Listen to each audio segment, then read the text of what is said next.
Page 86, Chapter 15. Those first 2 days on the Carpathia were a blur. George mostly slept on a bed of blankets and pillows on the floor of the first-class lounge, but he sensed that Phoebe and Aunt Daisy never left his side. He sometimes heard Enzo singing softly to him in Italian, his breath hot on George's cheek. He heard Aunt Daisy and Phoebe talking about Marco, whose feet were badly frozen, about the Carpathia's passengers who couldn't do enough for them all, about the hundreds and hundreds of people who didn't make it out of the water. Slowly George felt stronger, and on their last night at sea, he was able to go out onto the deck with Phoebe. They sat on a bench, wrapped in a blanket. A stewardess came over and gave them each a mug of warm milk. Phoebe looked up at the sky as she warmed her hands on her mug. "I finally saw a shooting star when I was on the lifeboat," she said. "You can guess what I wished for." George reached for her hand. Yes, of course he knew. On the bench next to them sat two women. Both were crying. Probably they'd lost their husbands, or brothers, or fathers. There hadn't been enough wishing stars for everyone that night. Phoebe said that only about 700 of them made it out of the water. Phoebe leaned in close to George. Her coat smelled like rose water. A lady from the Carpathia had given it to her.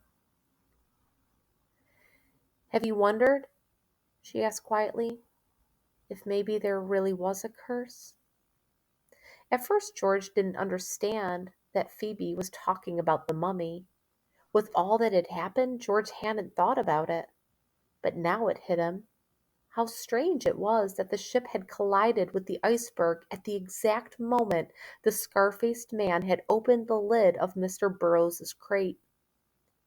"I guess we'll never know," George said. But the next evening, as the Carpathia was closing in on New York Harbor, George and Phoebe overheard a skinny man with a beard speaking to an officer.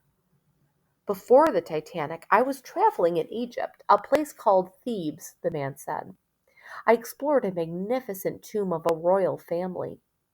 Phoebe's eyes bugged out, and before George could stop her, she had marched over to the man. "Excuse me," she said, "are you Mr. Burroughs?"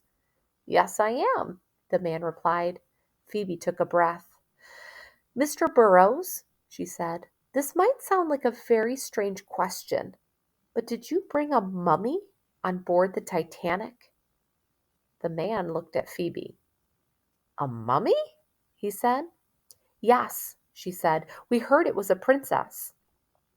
Mr. Burroughs' eyes were tired and sad, but he smiled a little. "My princess," he said. "Yes." "So there was a mummy?" Phoebe exclaimed. "No, child," he said. "One should never take a mummy from a tomb. That is very bad luck. Princess was my cat. She passed away on my trip to Egypt, and so I had her wrapped so I could bring her back with me." "So the princess was a cat?" "Yes," he said sadly, "the most beautiful cat that ever lived." 3 hours later, just after 9 o'clock, the Carpathia docked in New York City in a thunderstorm. There were thousands of people waiting on the pier, but the first person George saw as they walked down the gangplank was Papa. He rushed up to George and Phoebe, grabbing them both and pulling them to him. All around them, people cried with happiness. Others just cried, their tears mixing with the pouring rain. They introduced Papa to Marco and Enzo, but there wasn't much time to talk. Their trains to Millerstown was leaving soon, and an ambulance was waiting to take Marco to the hospital. Luckily, George didn't have to say a real goodbye to Marco and Enzo. Aunt Daisy was staying in New York City to take care of Enzo until Marco's feet were healed, and then they would come with her for a visit to Millerstown. Seeing the way Marco and Aunt Daisy were looking at each other, George wondered if maybe Marco and Enzo would stay forever. George sure hoped so. As they rode the train to the station, or as they rode to the train station, newsboys screamed from every street corner. Read all about it. Titanic survivors in New York. More than 1,500 people dead. Read all about it. George covered his ears.